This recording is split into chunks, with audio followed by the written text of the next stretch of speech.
Kailangan ba college graduate para maging VA? Guys, ako yung buhay na patunay sa tanong na to. I'm going to say yeah. No. No, hindi kailangan na college graduate ka para maging VA ka.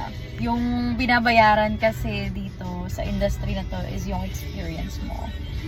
So, kahit college graduate ka pa, if yung ina-applyan mong trabaho, naghahanap ng experience, especially sa mga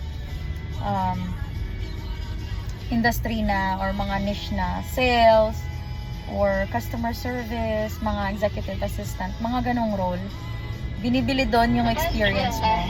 So, kahit high school graduate ka, basta may experience ka at alam mo yung niche na ina-applyan mo, yung trabaho, role na ina-applyan mo, hindi kailangan college graduate ka. Okay?